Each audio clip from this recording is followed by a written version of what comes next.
ब्रह्म निरंजन निर्गुण विगत विनोदी सूरज प्रेम भगति बस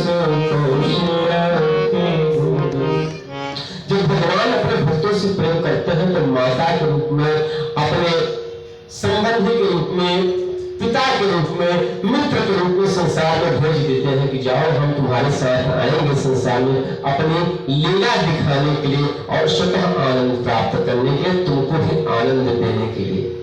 जो व्यापक सर्वव्यापक निरंजन मायारूप निर्गुण भगवान है, जो अजन्मा है, ब्रह्म है, वही प्रेम और भक्ति के वश में होकर कौशल्या माता की गोद में खेल रहे हैं और दिखाते हैं कि देखो मैं तो छोटा सा बच्चा हूं, मेरा कोई सामर्थ्य ही नहीं है।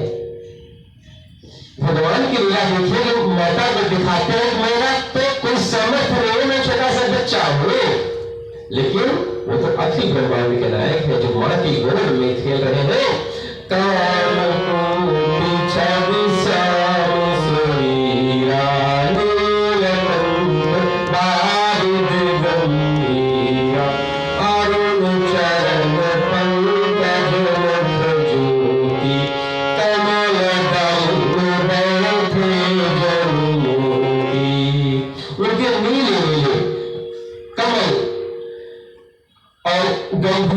जल से भरे मेघ के समान, बादलों के समान श्याम शरीर में करोड़ों कामदेवों की शोभा है।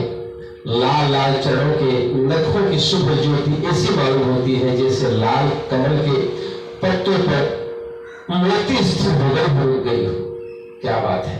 गोस्वामी जी कितना बढ़िया वर्णन करते हैं।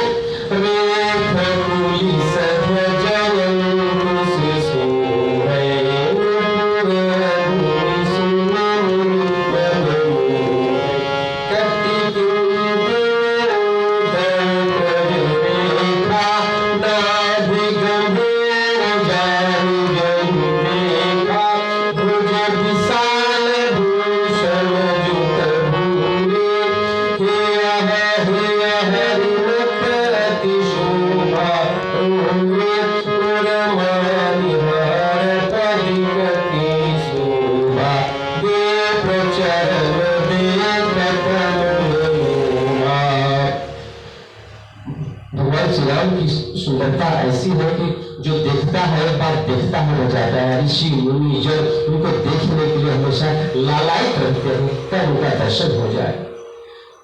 कमर में कठिन पहने हुए हैं, उनकी नाभि बहुत गंभीर गहरी है, शंख के जैसा गर्दन है उनका, आभूषणों से सजे हुए हैं और हाथ में बाजूबंद पहने हुए हैं।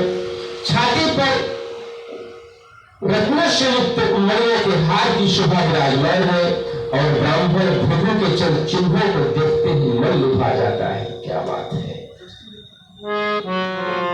आप देखिए यहाँ पर बात आ गई, लिखते हैं गोस्वामी जी यहाँ पर, क्यों रमणहार पदिक की शोभा विप्र चरण देखत मन लुभा।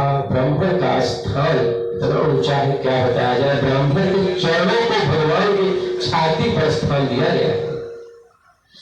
महर्षि भृगु ने भगवान की छाती पर लात मारा था अपना।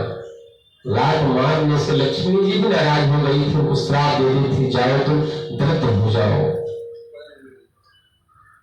लेकिन ब्राह्मण भगवान को अति प्रिय है। विष्णु ने कहा था, हे महामुनि, आपके चरणों से हमारे छाती पर जो आपने प्रहार किया है, हमारा हृदय बहुत कठोर है, कि आपके चरणों में भगवान चोट तो नहीं लगी, घाव तो नहीं लगा। तब भृगु ऋषि ने कहा था कि आपसे जैसा कोई सरल कोमल संसार में नहीं है। आप ही सरल है, आप ही कोमल है, आप ही प्रेम की खानी है, आप ही दया की खानी है। भगवान महाविष्णु आपकी जय हो, आपकी जय हो। वही महाविष्णु भगवान श्री राम के रूप में यहाँ पर आए हुए हैं और अपनी शोभा दिखा रहे हैं।